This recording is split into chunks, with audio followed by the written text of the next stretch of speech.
तो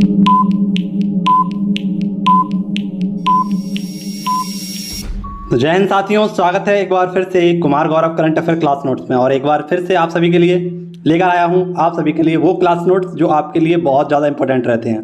तो पूरी ईमानदारी के साथ इस वीडियो को अंत तक अवश्य देखना। और इसकी PDF के लिए आप सभी लोग जो कम्युनिटी पोस्ट में मैंने एक लिंक दी है वहाँ पर जाकर इसके लिए ग्रुप ज्वाइन कर सकते हैं और वहाँ से आप ₹1 में मात्र इस PDF को प्राप्त कर सकते हैं। ठीक है, तो बहुत कम कीमत मैंने रखी है आप सभी के लिए, जिससे कि आपका भी भला हो सके और कहीं ना कहीं जो मेरे खर्चे हो रहे हैं वो भी पूरे हो सकें। ठीक है, तो वहाँ से आप इसकी PDF को ले सकते हैं। आइए शुरुआत करते हैं। अंतर्राष्ट्रीय साक्षरता दिवस प्रत्येक 8 सितंबर को मनाते हैं। कब मनाते हैं मित्रों? अंतर्राष्ट्रीय साक्षरता दिवस, यानी कि आप सभी को पता है literacy day, international literacy day कब मनाते हैं हम? तो 8 सितंबर को।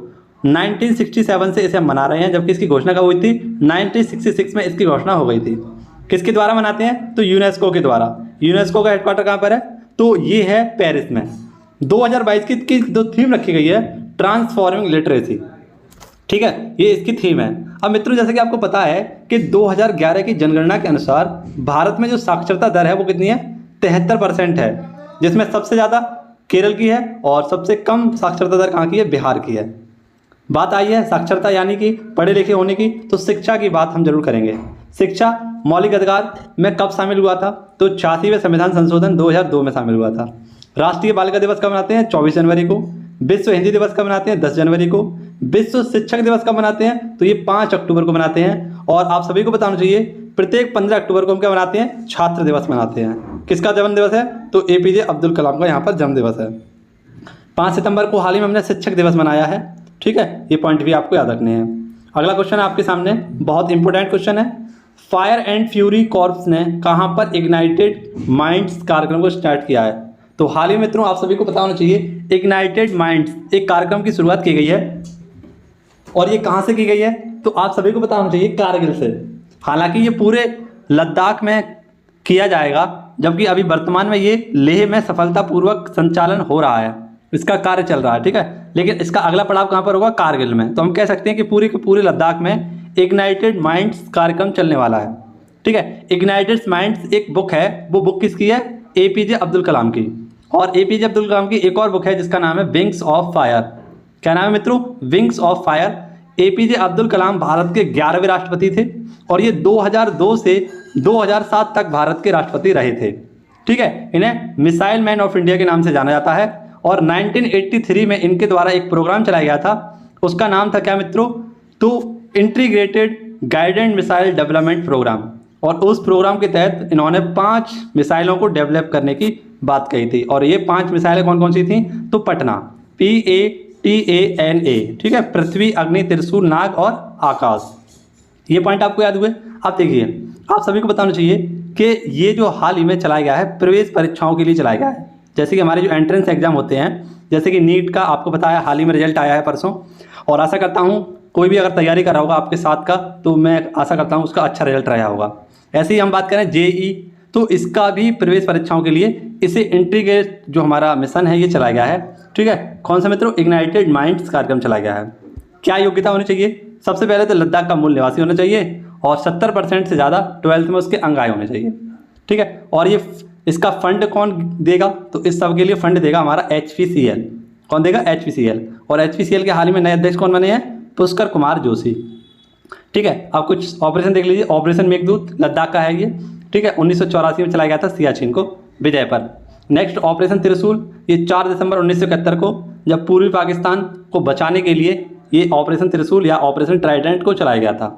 नेक्स्ट ऑपरेशन पोलो 1948 में, ये हैदराबाद के विलय के लिए चलाया गया था। 1948 में ऑपरेशन पोलो के तहत क्या किया गया था? हैदराबाद का विलय किया गया था। तो आशा करता हूँ आपको ये पूरा क्वेश्चन समझ में आया होगा और इसके सारे फैक्ट भी आपको पसंद आए होंगे। अगला क्वेश्चन है दुबई ओपन शतरंज टूर्नामेंट। तो ये बहुत इंपॉर्टेंट है आप सभी के लिए और इसके बारे में जानते हैं। तो दुबई ओपन शतरंज टूर्नामेंट हुआ है, इसका 22वां संस्करण है। और मित्रों आप सभी को याद होना चाहिए यहाँ पर इसका खिताब किसने जीत लिया है? अरविंद चिदम्बरम ने। किसने जीता है मित्रों? अरविंद चिदम्बरम ने। और ये आप सभी को याद होना चाहिए जो दुबई ओपन शतरंज टूर्नामेंट हो रहा है, टॉप 10 में भारत के 7 खिलाड़ी इसमें टॉप पर रहे हैं, है ना। यानी टॉप 10 में 7 खिलाड़ी शामिल हैं। आप सभी को मालूम होना चाहिए कि विश्व शतरंज दिवस कब मनाते हैं? प्रत्येक 20 जुलाई को। ठीक, और भारत के 75वें यानी नवीनतम ग्रैंड मास्टर कौन है? तो वी प्रणव। किस राज्य से है? तमिलनाडु से। और तमिलनाडु में भी कहाँ से? चेन्नई से। यहाँ के आपको बता दूं कि हमारे फर्स्ट ग्रैंड मास्टर कौन थे? तो विश्वनाथ आनंद। बात कर रही थी विश्वनाथ आनंद की, तो इनकी एक बुक का नाम आप सभी लोग याद रखना, माइंड मास्टर। क्या नाम है मित्रों? माइंड मास्टर इनकी बुक का नाम है। और भारत के पहले ग्रैंड मास्टर थे। इन्हीं को सर्वप्रथम राजीव गांधी खेल रत्न पुरस्कार से भी सम्मानित किया जा चुका है। ठीक है। जबकि अगर आपसे बात करूं कि पहली महिला ग्रैंड मास्टर कौन है, तो वे है विजय लक्ष्मी। कौन है मित्रों? विजय लक्ष्मी। ये नाम आप याद रखना, विजय लक्ष्मी बहुत इंपॉर्टेंट नाम है। एक विजय लक्ष्मी पंडित हैं जो कि यूएन महासभा की पहली भारतीय महिला अध्यक्ष बनी थी। ठीक है। जबकि ये कौन है? पहली ग्रैंड मास्टर है। ठीक है। अब बात करते हैं 23वें नंबर की महिला ग्रैंड मास्टर कौन है? तो 23वें नंबर की महिला ग्रैंड मास्टर है प्रियंका नुटक्की। कौन है मित्रों? प्रियंका नुटक्की। नेक्स्ट, शतरंज ओलंपियाड कहाँ पर हुआ? चेन्नई में। कहाँ पर होने वाला था? रूस में। ठीक है। इसका शुभंकर क्या है? थम्बी। और 44वें नंबर का ये संस्करण है। थॉमस का विजेता कौन है? इंडिया। किसे हराया? इंडोनेशिया को। रणजी ट्रॉफी किसने जीती? मध्य प्रदेश ने। स्विस बैडमिंटन टूर्नामेंट किसने जीता? तो ये पीवी सिंधु ने। और पीवी सिंधु ने सिंगापुर ओपन टूर्नामेंट को भी जीत लिया था। संतोष ट्रॉफी केरल और पश्चिम बंगाल के मध्य हुआ था, जिसमें केरल विजेता रहा और पश्चिम बंगाल हार गया। बहुत इंपॉर्टेंट क्वेश्चन आपके सामने। देखिए मित्रों, क्वेश्चन नंबर 4, 2+2 मंत्री स्तरीय संवाद या 2+2 वार्ता जिसे हम जानते हैं, इसमें एक रक्षा मंत्री और एक विदेश मंत्री शामिल होते हैं। तो भारत के रक्षा मंत्री कौन है? राजनाथ सिंह। और भारत के विदेश मंत्री कौन है? एस जयशंकर। ये यहाँ पर आप देख रहे हैं ऊपर नीचे हो गए, तो इसीलिए मैंने तीर का निशान कर दिया है जिससे आप समझ सकें। ऊपर का नीचे, नीचे का ऊपर कर लेना। अब हाल ही में 2 स्तरीय यानी 2 स्तर की जो हमारी वार्ता है ना, ये किस किस देशों के साथ? तो जापान के साथ हो चुकी है, अमेरिका के साथ हो चुकी है, और इसके साथ साथ अब ये जापान के साथ भी होने वाली है। ठीक है। तो ये तीनों देश किस में शामिल है? क्वेड में शामिल है। ठीक है। अगर आपसे पूछ ले कि ऐसा कौन सा देश है जो क्वेड में शामिल नहीं है और उसके साथ 2+2 वार्ता हो चुकी है भारत की, तो ये है रूस। ठीक है। ये क्या है? गैर क्वाड देश है। अब ये इसका जो आयोजन किया जाएगा कहाँ पर होगा मित्रों? जापान में। ठीक है। जापान में ये 2+2 मंत्री स्तरीय वार्ता को किया गया है। और जापान में भी कहाँ पर किया गया है? टोक्यो में। ठीक है। अब जापान की बात आई है तो जापान की राजधानी है टोक्यो। हाल ही में आपको बताया टोक्यो ओलंपिक का भी आयोजन किया गया था। 32वें नंबर के ग्रीष्मकालीन ओलंपिक थे। टोक्यो में ही हाल ही में क्वेड का सम्मेलन किया गया था 2022 का। टोक्यो की बात करें तो टोक्यो की राजधानी माफ करना, जापान की राजधानी टोक्यो है। यहाँ की मुद्रा येन है। इसे उगते हुए सूरज का देश, निप्पनों का देश और सुकुमारों का देश कहा जाता है। जापान के 4 मुख्य द्वीप हैं और ये 4 मुख्य द्वीप कौन कौन से हैं? होक्काइडो, होन्शु, क्यूशु और शियुकु, जिसमें सबसे बड़ा है इसका होन्शु और सबसे छोटा द्वीप है इसका शियुकु। होन्शु पर इसकी राजधानी है। कौन सी राजधानी है? टोक्यो। और इसका सबसे बड़ा द्वीप कौन सा है? होन्शु। ठीक है। होक्काइडो से होन्शु जाने के लिए एक जल संधि पड़ती है। उस जल संधि का नाम है सुगारू जल संधि। क्या नाम है? सुगारू जल संधि। ये पॉइंट आप सभी लोग जापान से याद रखना। जापान का सबसे सुपरफास्ट कंप्यूटर का नाम क्या है? तो वो नाम है आपका फोगाकू। और इसी प्रकार से मैं आपको बता दूं कि जापान के वर्तमान में प्रधानमंत्री कौन है? तो प्रधानमंत्री हैं फूमियो किशिदो। जापान के ही पूर्व प्रधानमंत्री थे जिनका हाल ही में गोली मारकर हत्या कर दिया गया था। उनका नाम था शिंजो अबे। और शिंजो अबे मित्रों, आप सभी को बताना चाहिए, इन्हें भारत में पद्म विभूषण से सम्मानित किया गया है और 2022 में नेताजी पुरस्कार से भी सम्मानित किया गया था। और जापान के ये सर्वाधिक समय तक रहने वाले प्रधानमंत्री थे। चलिए, ये बात तो सारी हमारी जापान से हो गई। अब ब्रिक्स 2022 की बैठक कहाँ पर हुई थी? चीन में। G20 2022 की बैठक इंडोनेशिया में। G7 की बैठक कहाँ हुई थी? जर्मनी में।